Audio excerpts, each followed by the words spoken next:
ठीक है।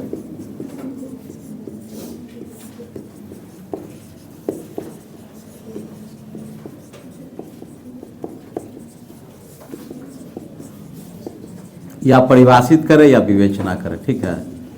राष्ट्रीय आय की परिभाषा की विवेचना करें, परिभाषित करें, ठीक है। हाँ, राष्ट्रीय आय की कौन सी परिभाषा सर्वश्रेष्ठ है, ठीक है। तो ये प्रश्न है आपका, ये क्वेश्चन है, ठीक है ना। तो इसमें हम लोग देखते हैं 3 अर्थशास्त्री हुए थे जिन्होंने राष्ट्रीय आय की परिभाषा को परिभाषित किया, ठीक है ना। तो अब देखिए है क्या राष्ट्रीय आय, क्या है। जैसे हम लोग बोलते हैं कि राष्ट्रीय आय एक प्रवाह, एक फ्लो कंसेप्ट है ये, है ना। तो इसमें हम लोगों ने डिफाइन किया था कि जो निरंतर चलता रहता है किसी भी अर्थव्यवस्था में, जो पूंजी लगा हुआ है उस पूंजी का जो फ्लो है, जो प्रवाह है, वह निरंतर चलता रहता है इकोनॉमी में, ठीक है ना। और उसमें से जो भी वस्तुएं के उत्पादन, कुल उत्पादन वस्तु एवं सेवाओं के मौद्रिक मूल्य किसी एक वित्तीय वर्ष में, है ना, जो प्राप्त होता है उसके हम योग को क्या बोलते हैं, राष्ट्रीय आय बोलते हैं, ठीक है ना। अब जितनी जैसे वस्तुओं का है, सेवाओं का है ना, सभी का उत्पादन मूल्य निकाल कर अगर उसको योग कर दिया जाता है, और सभी क्षेत्रों में जितनी प्रक्षेत्र है, अर्थव्यवस्था के 3 प्रक्षेत्र हैं, क्या है, प्राथमिक क्षेत्र है, द्वितीयक क्षेत्र है और तृतीयक क्षेत्र है। ये तीनों क्षेत्रों से प्राप्त कुल उत्पादन के समेकित रूप से योग को हम क्या बोलते हैं, जिसकी मौद्रिक वैल्यू निकाली जाती है उसे हम राष्ट्रीय आय बोला जाता है, नेशनल इनकम बोला जाता है, ठीक है ना। तो अब इसमें है कि इसको परिभाषित, चूंकि जो ट्रेडिशनल परंपरावादी अर्थशास्त्री थे उसमें से उन्होंने इसे परिभाषित किया, जिसमें से मार्शल साहब थे, ठीक है, पिगू साहब थे और फिशर साहब थे। ये तीनों व्यक्ति जो है इस राष्ट्रीय आय को परिभाषित किया था। और इस तीनों में देखना है कि किसमें जो है, किसकी परिभाषा सबसे बेस्ट है। मार्शल की परिभाषा है, पिगू साहब का है और फिशर साहब का परिभाषा, ठीक है, फिशर। तीनों परिभाषा को हम लोग देखते हैं क्या कहता है ये तीनों परिभाषा में।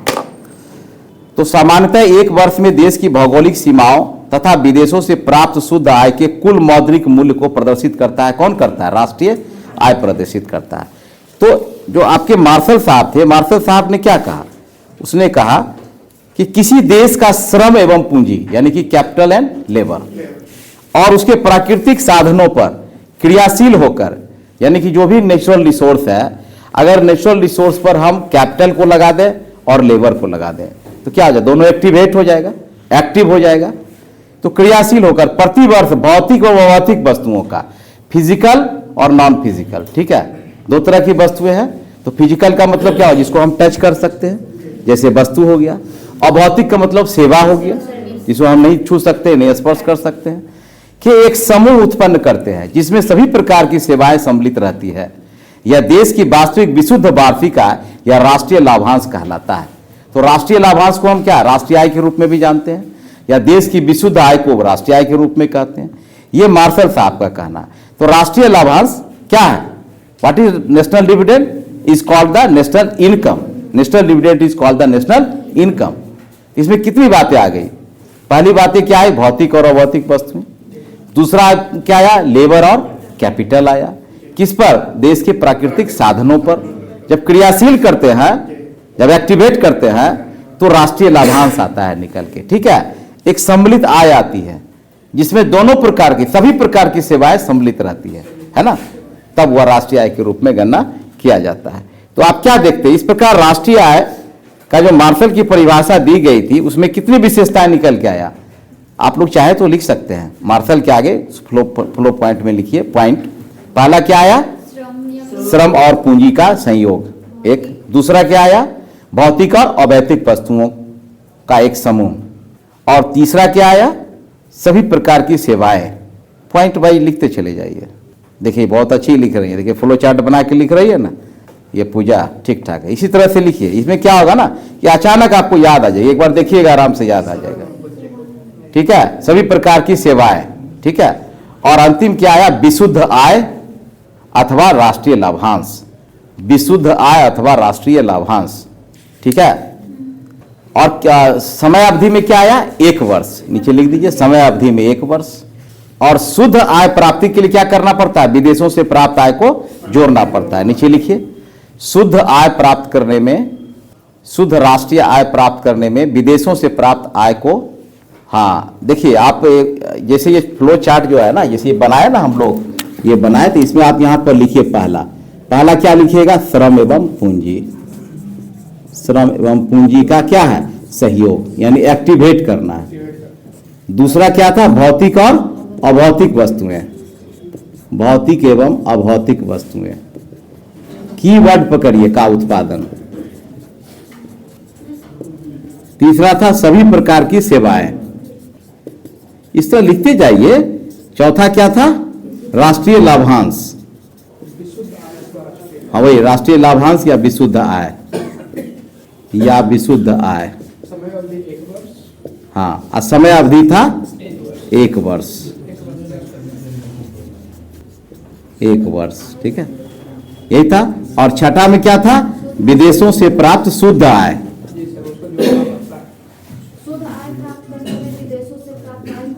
जोड़ना पड़ता है, विदेशों से प्राप्त शुद्ध आय, शुद्ध आय। बस ये कीवर्ड है, इस तरह से पकड़ लीजिए, आपको आराम से वहां लिखा जाएगा, छोटी छोटी पार्ट में इसको पढ़ेंगे, आपका लिखा जाएगा यहां से, ठीक है ना। तो इस प्रकार राष्ट्रीय आय की जो विशेषता हुई मार्शल की परिभाषा में, ये 6 विशेषता हुआ। पहला हुआ श्रम एवं पूंजी का सहयोग प्राकृतिक साधनों पर करने पर, उससे जो सहयोग से उत्पन्न होता है वह भौतिक और अभौतिक वस्तु का उत्पादन होता है, और सभी प्रकार की सेवाएं इसमें सम्मिलित की जाती है, और राष्ट्रीय लाभांश या विशुद्ध आय की प्राप्ति होती है। लेकिन इसमें हम लोग क्या करते हैं, समय अवधि 1 वर्ष में विदेशों से प्राप्त शुद्ध आय को, जो x-m है, इसको x-m भी लिख सकते हैं, विदेशों से प्राप्त शुद्ध आय को जोड़ते हैं x-m, तभी तो किसी देश का राष्ट्रीय आय प्राप्त होता है, यानी कि कहां से कितना गया और कितना आया। क्लियर है, यहां तक हो गया ना। अच्छा, अब बात आती है इसमें कमियां की बात है, ऊपर लिखिए मार्शल की परिभाषा में कमियां, ठीक है, मार्शल की परिभाषा में कमी क्या क्या रहा। अभी पीगू का नहीं लिखा रहा है, उसका नहीं लिखा, मार्शल की परिभाषा में कमियां, फिर ऊपर पीगू लिखिए, नीचे लिख लीजिएगा, कोई बड़ी बात नहीं, एक ही पेज में नहीं हो सकता ऐसा। तो देखिए पहला कमी क्या है, इसको समझ लीजिए। कहते हैं अनेक वस्तुएं और सेवाएं उत्पादित होती है जिसका सही सही गणना करना कठिन है। अनेक का मतलब क्या हुआ कि नॉट काउंटेबल नहीं कहते हैं, अनेकों लोग थे, मतलब हम पता नहीं कितना था, यहाँ पर दौड़ी आ गया ना, कैलकुलेशन रॉन्ग हो जाएगा। यहाँ अनेक सेवाएं उत्पादन होती है, अनेक वस्तुएं का उत्पादन होता है, अनेक अभौतिक वस्तुएं की सेवाओं का उत्पादन होता है, इसका मतलब है कि नॉट काउंटेबल। तो कैसे गिना जाएगा, अनेकों लोग अपराध में शामिल थे, अरे तो भाई बताइएगा ना, 4 थे, 5 थे, 10 थे, यहाँ तो प्रॉब्लम हो रहा है। तो यहाँ पर सबसे बड़ी कमी क्या आएगी कि मार्शल की परिभाषा में सबसे बड़ी कमी यह देखने को मिलती है कि उन्होंने कहा कि अनेक सेवाएं, अनेक वस्तुएं और सेवाओं का उत्पादन होता है। तो अनेक का मतलब गणना योग्य नहीं है।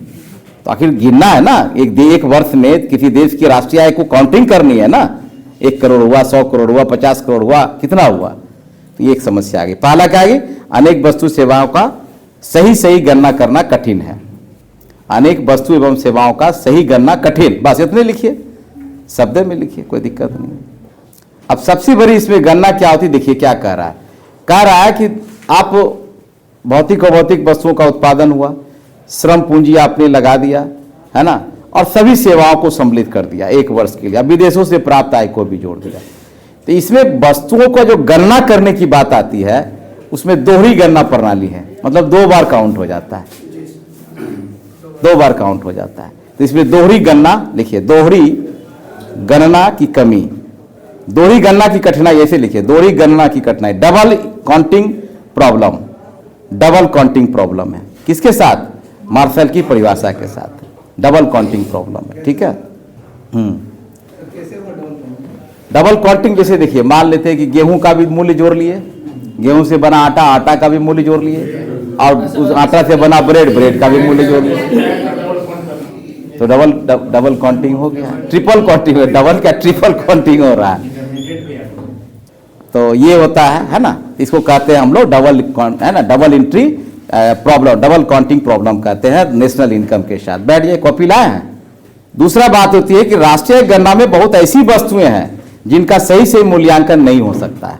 अब देखिए जैसे क्या है, कहता है कि अगर एक नर्स जब हॉस्पिटल में यानी अस्पताल में मरीजों की सेवा करती है, तो उसके बदले उसे मुद्रा का क्या होता है, भुगतान मिलता है, पारिश्रमिक मिलता है, यानी श्रम का पारितोषिक उसको श्रम के रूप में मजदूरी मिलता है, सैलरी मिलता है।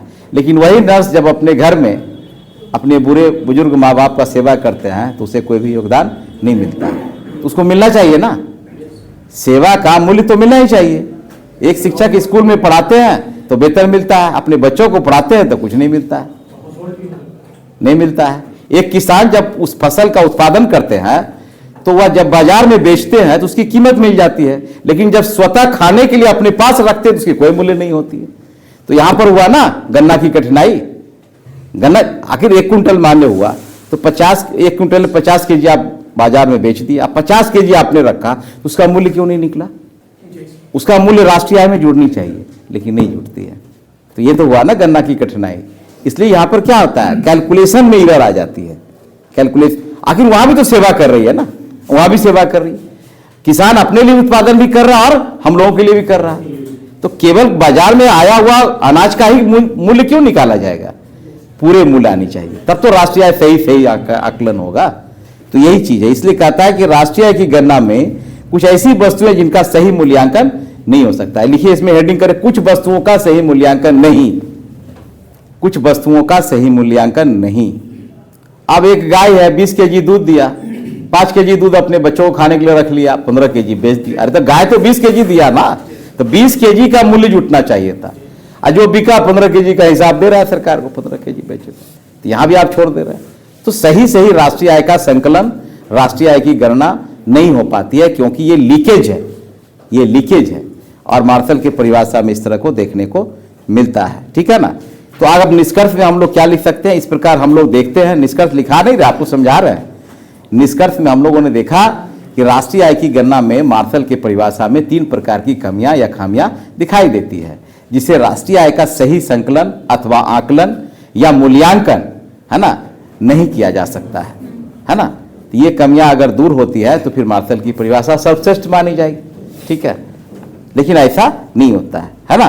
तो कहता है कि राष्ट्रीय लाभांश जब कैलकुलेट करते हैं तो प्रसिद्ध अर्थशास्त्री प्रोफेसर पिगू के अनुसार क्या कहा है, पिगू वाले में लिखिए। अब पिगू की परिभाषा क्या कहता है, सुन लीजिए। राष्ट्रीय लाभांश किसी समाज की वस्तुनिष्ठ अथवा भौतिक आय का वह भाग है। राष्ट्रीय लाभांश का मतलब क्या हुआ, राष्ट्रीय आय। हाँ, कहता है राष्ट्रीय लाभांश किसी समाज की वस्तुनिष्ठ अथवा भौतिक आय का वह भाग है जिसमें विदेशों से प्राप्त आय भी सम्मिलित होती है, विदेशों से प्राप्त आय भी सम्मिलित होती है, ठीक है। जिसकी मुद्रा के रूप में मापा जा सकता है, ठीक है। देखिए इसका कीवर्ड क्या क्या, पकड़िए। पहला कीवर्ड लिखिए पिगू की परिभाषा में, वस्तुनिष्ठ अथवा भौतिक आय। दूसरा लिखिएगा विदेशों से प्राप्त आय का सम्मिलित। और तीसरा इसकी विशेषता लिखिए, मुद्रा के रूप में मापनीय। अब इसकी विशेषता 3 प्रकार की हो गई। पहला क्या हुआ कि इसकी वस्तुनिष्ठ अथवा भौतिक आय का वह भाग है, अभौतिक छोड़ दिया है। देखिए ध्यान दीजिए, मार्शल साहब भौतिक और अभौतिक दोनों लिए थे, इसने केवल भौतिक आय को लिया और उसने कहा कि वही राष्ट्रीय आय में शामिल होगा जिसे मुद्रा के रूप में माप सकते हैं। अर्थात वह वस्तु एवं सेवाएं जिसका मुद्रा में मापनीय नहीं है वह राष्ट्रीय आय का भाग, इनकी परिभाषा के अनुसार राष्ट्रीय आय का भाग नहीं होगा। अब देखिए जैसे क्या हुआ, नर्स का घर में सेवा करना मापनीय नहीं है, शिक्षक का अपने पुत्र को पढ़ाना मापनीय नहीं है, किसान के लिए अपने स्वतः के लिए अनाज उत्पादन करना मापनीय नहीं है, क्योंकि मुद्रा मिलता ही नहीं उसको, तो ये सम्मिलित इसमें नहीं होगा। लेकिन मार्शल कहना है कि नहीं, भौतिक और अभौतिक दोनों वस्तुएं आएगी, सभी प्रकार की सेवाएं आएगी, चाहे वो घर में करे वहां करे। तो ये काटता है, हाँ काटता है। तो देखिए नियम है, इकोनॉमिस्ट है, तो आपके विचार से हम थोड़ी सहमत होंगे या मेरे विचार से आप सहमत नहीं, कुछ ना कुछ तो निकलेगा ही निकलेगा। तो 3 प्रकार की परिभाषा है, 3 विशेषताएं इसमें निकल के आती है। पहला, वस्तुओं और सेवाओं का माप मुद्रा में हो सकता है। दूसरा क्या है, जिसका माप मुद्रा में नहीं होता और राष्ट्रीय आय में सम्मिलित नहीं होता है। और चूंकि यह वस्तुनिष्ठ है या भौतिक आय है ये, ठीक है, ये सब्जेक्टिव है, ऑब्जेक्टिव नहीं है ना, कि हर चीज को हम लेकर चलेंगे, हर पॉइंट को लेकर चलेंगे, पार्टिकुलर चीज को सेलेक्ट करके लेके चलेंगे। ये पिगू की परिभाषा। और प्लस विदेशों की आय जुड़नी चाहिए राष्ट्रीय आय में, अर्थात शुद्ध विदेशों से प्राप्त है, यानी x - m, अर्थात कहता है outflow of the income and inflow of the income in the country, the difference between the both of them है ना will be added to the national income and national dividend, दोनों जुटेगा उसमें से। यानी कि विदेशों में जो हमारे भारतीय काम कर रहे हैं उनका आमदनी और जो अब विदेशी हमारे यहाँ काम कर रहा है उसकी आमदनी, दोनों का जो डिफरेंशिएशन आएगा, जो डिफरेंट आएगा वह क्या, उसको क्या बोलते हैं हम लोग, एक्स माइनस एम को क्या बोलते हैं, शुद्ध निर्यात, एक्सपोर्ट, नेट एक्सपोर्ट, वह जुटेगा वो। और अभी हम पढ़ाए थे इसके पहले वाले चैप्टर, उसमें क्या बोले थे उसमें, हाँ NFI है ना, net factor income from abroad, वह जुट जाएगा उसमें। क्लियर है? तो ये आपकी तीनों परिभाषाएं हो गई, ठीक है ना। लेकिन यहां पर पिगू साहब ने कहा, एक सूत्र लिख लीजिए, फॉर्मूला लिखिए कि net received in abroad, net received in abroad equals to net received in abroad, यानी विदेशों से प्राप्त शुद्ध आय, हिंदी में लिखिए ना भाई, विदेशों से प्राप्त शुद्ध आय बराबर SA minus PA, SA minus PA लिखिए। यहां SA बराबर, यहां SA बराबर सेल्फ इन अब्रॉड है, सेल्फ इन अब्रॉड यानी कि विदेशों में बिक्री, अरे देखिए आप ऐसा लिखिए ना, ऐसा लिखिए पिगू में, ऐसा लिखिए SA माइनस PA, क्या ठीक है ना। तो ये हुआ, क्या हुआ, नेट ना हुआ, net export, import, export, net export equals to, तो यहां ऐसे बराबर लिखिएगा सेल्फ इन अब्रॉड, ए से अब्रॉड होता है, एस से सेल्फ होता है, सेल्फ इन अब्रॉड विदेशों में बिक्री, एस फॉर सेल नहीं होता है, SELL सेल,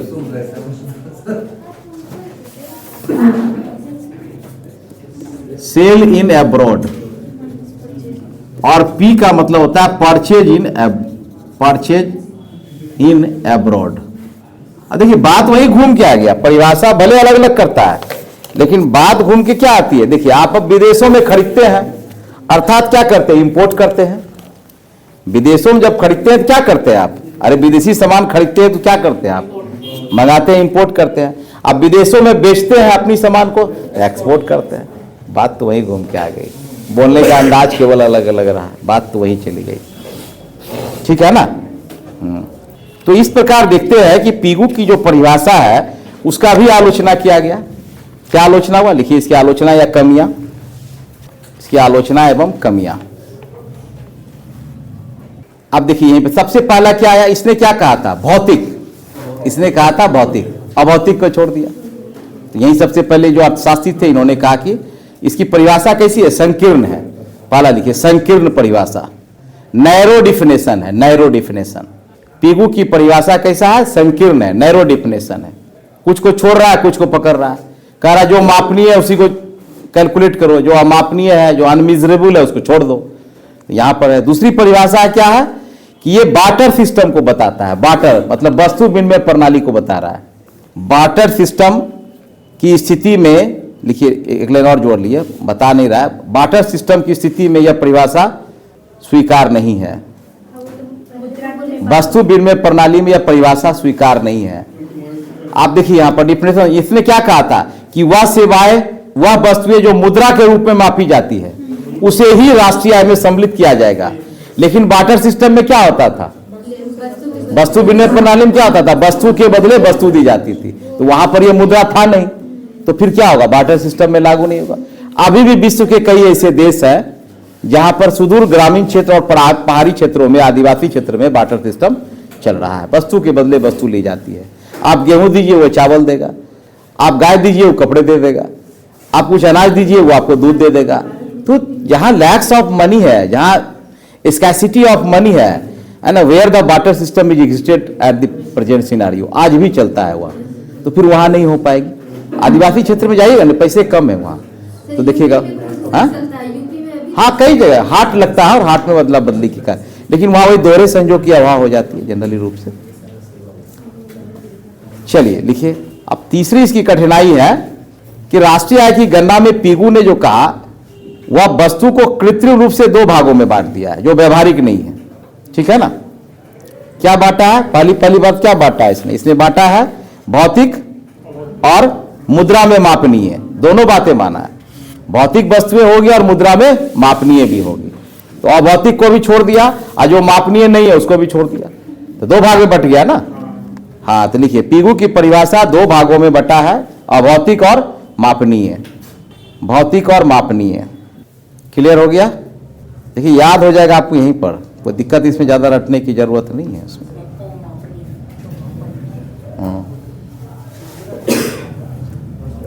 चलिए तीसरी परिभाषा, फिशर साहब।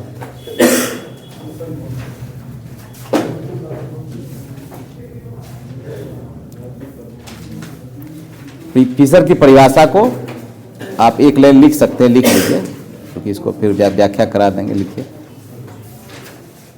वास्तविक राष्ट्रीय आय वार्षिक शुद्ध उत्पादन का वह भाग है, फिशर के अनुसार जो परिभाषा है, जिसका उस वर्ष के अंतर्गत प्रत्यक्ष रूप से उपयोग किया जाता है।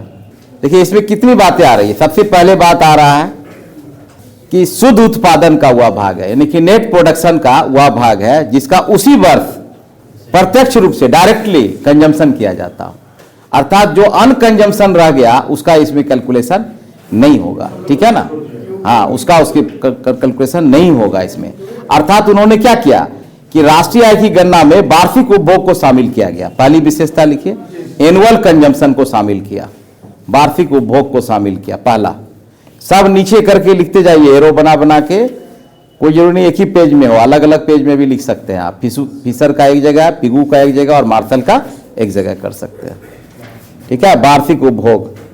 दूसरा है इसमें दो, देखिए पूंजीगत वस्तु और उपभोग वस्तु में बांट दिया है, पूंजीगत वस्तुएं और उपभोग वस्तुएं। लिखिए पहला, दो वस्तुओं में बांटा गया है, पूंजीगत वस्तुएं और उपभोग वस्तुएं में, यानी कैपिटल गुड्स और consumption goods, capital goods and consumption.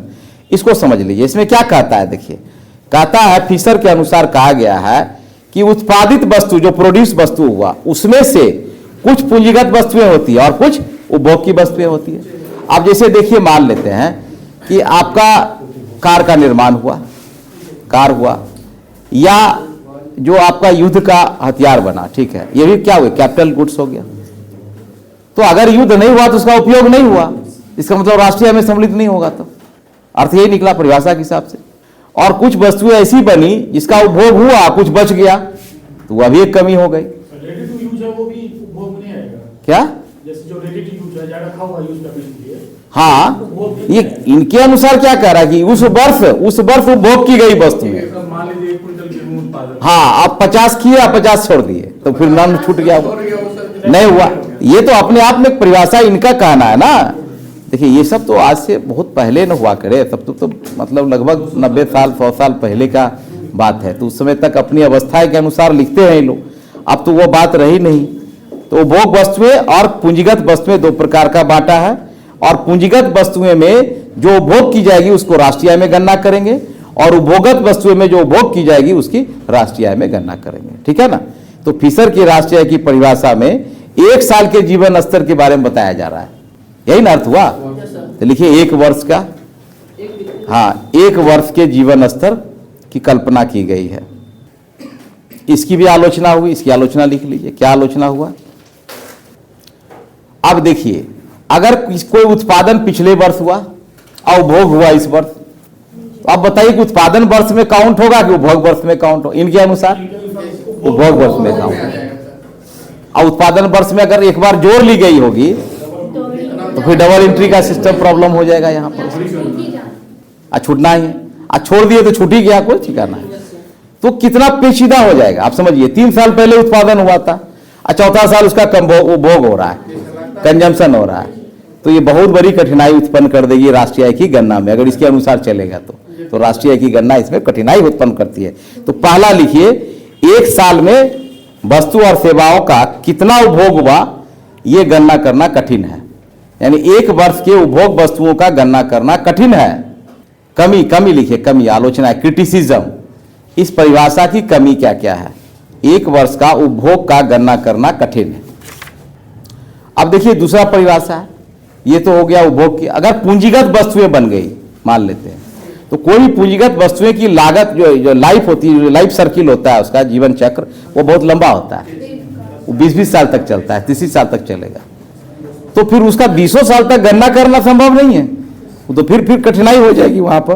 तो इसमें भी लिख लीजिए पूंजीगत वस्तुएं जैसे मशीन, यंत्र, औजार, उपकरण इत्यादि का वार्षिक उपभोग का गणना करना कठिन है। तो इस आप निष्कर्ष क्या निकला? फिशर का परिभाषा भी जो है त्रुटिपूर्ण है, दोषपूर्ण है, क्योंकि इसमें भी आलोचना है और गणना में इसमें भी कठिनाई है। तो अब आप बता दीजिए कि तीनों परिभाषाओं में तो वही हाल है। अभी तीनों में आपको बेस्ट बताना है कि बेस्ट कौन सा है। मार्शल का परिभाषा देखिए, जैसे अगर मान लेते हैं कि अगर उत्पादन पिछले वर्ष हुआ या 2 साल पहले हुआ पूंजीगत वस्तुएं का, लेकिन उस साल उसका उपभोग नहीं हो पाया, अब 2 साल के बाद उसकी उपभोग हुई, तो 2 साल के बाद जो है, तो अगर मान लेते हैं कि उत्पादन पद्धति से उसकी गणना उस वर्ष कर ली गई थी, अब फिर उपभोग पद्धति में जब आएंगे, चूंकि राष्ट्रीय आय का मापन 3 विधि से होता है, उत्पादन विधि, आय विधि और व्यय विधि, व्यय या उपभोग विधि। ये तीनों विधि में अलग अलग गणना की जाती है। तो अगर उपभोग विधि में कीजिएगा तो उपभोग 3 साल बाद किया और उत्पादन किया 3 साल पहले, तो गणना जो है कैलकुलेशन दोहरी गणना की बात आ जाती है ना। दूसरा चीज है कि वस्तु उपभोग हुआ नहीं हुआ किससे पूछते चलिएगा, भाई कितना गेहूं खाए, कितना आटा खाए, कितना चावल पहने, कितना क्या कपड़ा पहने, कितना क्या यूज किए। तो दैट इज द डिफिकल्ट है, ये डिफिकल्ट है, समझे। तो देखिए भारत में जो गणना की पद्धति है वो पद्धति है तीनों मिश्रित है।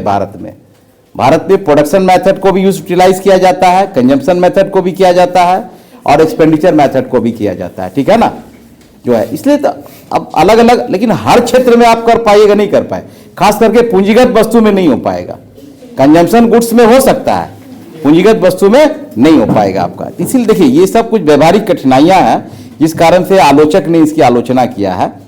चलिए, तो आप देखें ना कि आपने देखा कि फिशर की परिभाषा में भी कमी है, मार्शल के परिभाषा में भी कमी है और फिशर की परिभाषा में, पिगू के परिभाषा में भी कमी है। तो आखिर इसमें से हमसे एग्जामिनर पूछ रहा है कि which definition is the best among the 3 definition, ये तीनों डेफिनेशंस में से सबसे बेस्ट कौन सा है? तो हम लोग कहेंगे मार्शल है, सभी में कुछ ना कुछ कमियां है, मार्शल है, फिशर है, पिगू है, तो तीनों को मिला के एक परिभाषा बना दीजिए, सबकी कमी को हटा दीजिए, बेस्ट बन जाएगा। आखिर सरकार जो करेगी, जो कमियां उसको हटा देगी। तो इसमें लिखिए राष्ट्रीय आय की सबसे अच्छी परिभाषा, हेडिंग बनाइए, राष्ट्रीय आय की सबसे अच्छी परिभाषा के लिए मापदंड। अब उसमें पहला पॉइंट क्या होगा? पॉइंट लिखते जाए, व्यापकता। अब व्यापकता का मतलब क्या हुआ कि सारे चीज को समेट ले, सभी तथ्य, सभी बातें आ जाएं, वस्तु भी आ जाए, सेवाएं भी आ जाए, भौतिक भी आ जाए, अभौतिक भी आ जाए, मापनीय भी आ जाए, अमापनीय भी आ जाए, तो मार्शल की परिभाषा बेस्ट है। तो लिखिए व्यापकता में मार्शल की परिभाषा सर्वश्रेष्ठ मानी जाती है। डैश देके मार्शल लिख ना लीजिए।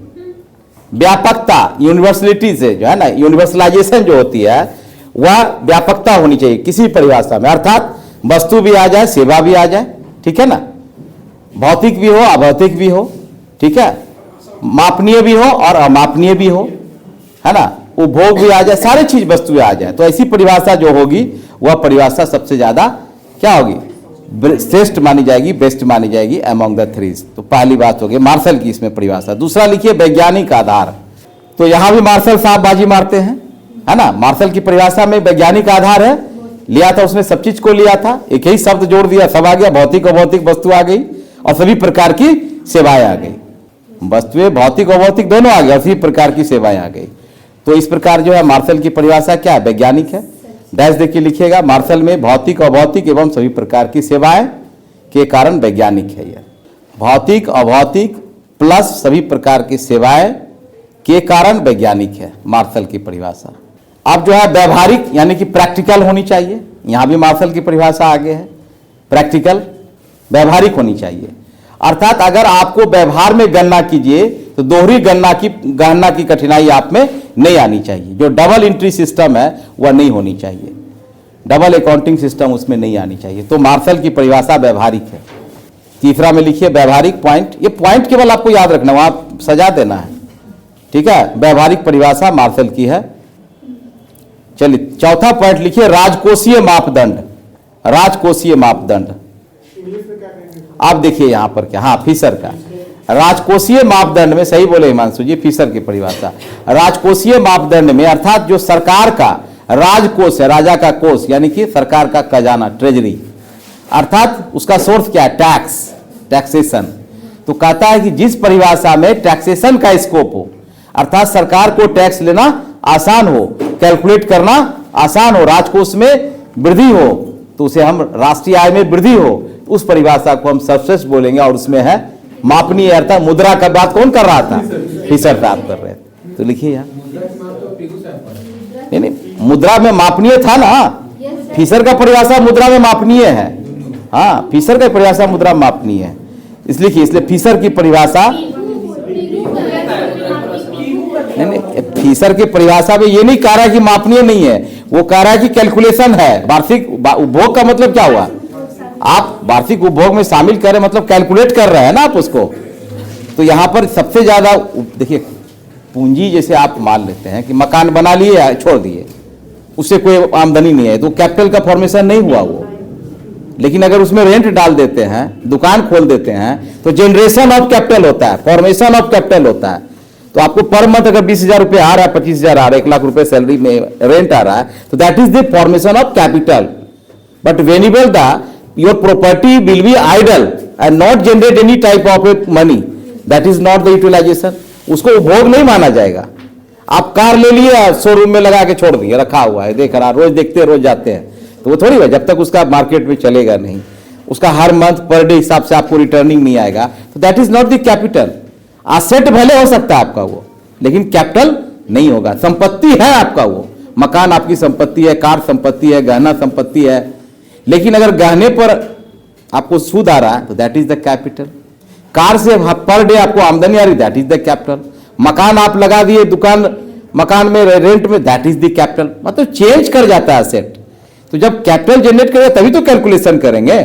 एक व्यक्ति को 10 जगह मकान है, एक सब खाली है, भूत बंगला बना हुआ है, लेकिन एक व्यक्ति को 10 मकान है और 10 मकान से 10 लाख रुपए आमदनी आ रही है। बोलिए कौन है, किसकी राष्ट्रीय ज्यादा बढ़ा, प्रति व्यक्ति आय किसकी बढ़ेगी, किसका अपनी संपत्ति और बढ़ेगी, राष्ट्र। तब तो फॉर्मेशन, कंजम्पशन कीजिए उसको, उसका उपभोग कीजिए आप, तब जाके आपको वो रिटर्न दे पाएगा। तो राजकोषीय मापदंड की दृष्टि से फिशर की परिभाषा क्या है, श्रेष्ठ मानी जाती है। ठीक है, क्योंकि इसमें जो है टैक्सेबल कैपेसिटी के बारे में बात करता है, जो एब्सोल्यूट टैक्सेबल कैपेसिटी है वो बात करते हैं इसमें। उपभोग कीजिएगा तभी तो टैक्स दे पाइएगा किसी वस्तु का। जैसे देखिए, आप सामान नहीं खरीदिए तो सरकार को जीएसटी आएगा क्या? कोई आदमी सामान नहीं खरीदे, कार बना दी पूरी कंपनी, मारुति या और भी अन्य कंपनी कार बना, एक आदमी कार नहीं खरीदे, तो कार पर जो सरकार को जीएसटी मिले तो मिलेगा ही नहीं। और तो जीएसटी क्या है, GST is the indirect tax and income tax is the direct tax. तो आपको इनकम होगा तभी तो इनकम टैक्स दीजिएगा। आपका मकान है, दुकान है, गाड़ी है, गहना है, जमीन है, सब पे इनकम आ रहा है, तो आप क्या दीजिएगा, इनकम टैक्स दीजिए। सरकार का राजकोष क्या होगा, बढ़ेगा। आप कंजम्पशन कीजिएगा वस्तु का, देखिए घर में रहना, मकान में रहना, मकान का कंजम्पशन हुआ। कंजम्पशन का मतलब केवल खाना नहीं होता है, कंजम्पशन का मतलब उपयोग होता है, उपभोग होता है, सब चीज यूटिलाइजेशन होता है। अब जूता, एक आदमी को बोला ना, एक आदमी जो है जूता लेके चलता था हाथ में, आश्चर्य था, खाली पैर चलता था। तो एक आदमी पूछा, भाई जूता क्यों हाथ में रखते हैं? तो कहा कि जानते हैं ज्यादा दिन चलेगा ना, ज्यादा दिन चलाने के लिए हम हाथ में रखते हैं इसको जूता। अब बात भी सही है, उसका जीवन भर चलेगा जूता, हो कहीं फटेगा ही नहीं। तो वहां क्या हो रहा है, इकोनॉमिक्स की भाषा में क्या नहीं हो रहा है, वहां कंजम्पशन नहीं हो रहा। और ऐसा अगर सब लोग करने लगे, जूता हाथ में लेके चले, तो जूता फैक्ट्री क्या होगा, तो केस की भाषा में क्या हो जाएगी, बेरोजगारी। समझ लीजिए, तो सब परिभाषा तो आपके पास है, जोड़ते जाइए। This is the situation. Consumption is the must for the calculation of the national income, है ना। When ever the consumption is not being the happened, the national income will not be calculated, नहीं हो पाएगी। Reason है ना, तो वहां पर राजकोष क्या होगा, प्रभावित हो जाएगा। तो उपभोग जितना ज्यादा होता है, राजकोष बढ़ेगा। चलिए, आर्थिक कल्याण मापदंड, अगला 5वां पॉइंट, आर्थिक कल्याण मापदंड। अब देखिए, आर्थिक जहां पर जो सोशल वेलफेयर की बात आती है, इन इकोनॉमिक वेलफेयर की बात, सोशल नहीं, इकोनॉमिक वेलफेयर की जो बात आती है, जो पैरामीटर ऑफ इकोनॉमिक वेलफेयर है, तो इकोनॉमिक वेलफेयर कब होता है? मार्शल की परिभाषा में दिखा रहा है, सारा चीज वेलफेयर उसमें आ रहा है, सब चीज आ रहा है। उसके बाद जो है आपका पीगू की परिभाषा में भी दिखा रहा है, मापनीय है, लेकिन फिशर के परिभाषा में नहीं दिखा रहा है ये, ठीक है। इसमें डैश देख के लिखिए, मार्शल एवं पीगू की परिभाषा में आर्थिक कल्याण मापदंड संभव है, जबकि फिशर की परिभाषा में नहीं है। कल ही मैंने आपकी क्लास में पढ़ाया था कि राष्ट्रीय आय की गणना, राष्ट्रीय आय का मतलब क्या होता है? NNP at the factor cost, NNI या एनआई। तो ये हमेशा नेट नेशनल प्रोडक्ट को बताता है, नेट का मतलब सारे चीज को घटाकर, डिप्रिसिएशन को घटाकर, ठीक है, तब हमारा नेट आएगा, है ना। तो एनएनपी को हम कैसे निकालेंगे? आप खड़ा ये प्रशांत जी, जीएनपी में, जीएनपी एट फैक्टर कॉस्ट में एनएनपी एट फैक्टर कॉस्ट निकालना है हमको, कैसे निकालेंगे? C plus I plus G plus x minus n minus D. Very good, thank you, हो गया, है ना। डिप्रिसिएशन अर्थात जीएनपी, है ना, जीएनपी माइनस डिप्रिसिएशन कर दें। तो डिप्रिसिएशन कब घटेगा? एक गाड़ी को आप ला के शोरूम में, घर में रख दिए आराम से, और उसका उपभोग नहीं कर रहे, तो डिप्रिसिएट कर रहा है क्या? नहीं कर, जब तक उसका उपभोग नहीं होगा, रोड पर चलेगा नहीं।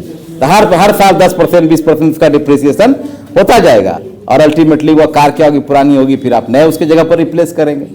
तो depreciation must be deduct from the gross national income whenever we want to get the NNP at the factor cost. सब फैक्टर कॉस्ट पे एनएनपी जब लेंगे तो हम उसमें हर हाल में घटाएंगे, तब जाके होगा, ठीक है ना। क्लियर है जी? तो ये 5 बातें हैं जो किसी भी परिभाषा को क्या सर्वश्रेष्ठ बनाती है, ठीक है। पहला क्या हुआ? व्यापकता, ठीक है। दूसरा क्या हो गया? वैज्ञानिक आधार। तीसरा व्यवहारिक प्रैक्टिकल अप्रोच होनी चाहिए। राजकोषीय मापदंड अर्थात राजकोष में वृद्धि होनी चाहिए और आर्थिक कल्याण में भी वृद्धि होनी चाहिए, मापदंड होनी चाहिए, तब जाकर यह परिभाषा होगा। तो इस दृष्टि से लिखिए, किसकी परिभाषा श्रेष्ठ हुई? मार्शल की परिभाषा सर्वश्रेष्ठ मान। लिखिए इस प्रकार व्यापकता, वैज्ञानिक आधार, व्यवहारिक और आर्थिक कल्याण के आधार पर मार्शल की परिभाषा सर्वश्रेष्ठ हुई। एक चैप्टर खत्म।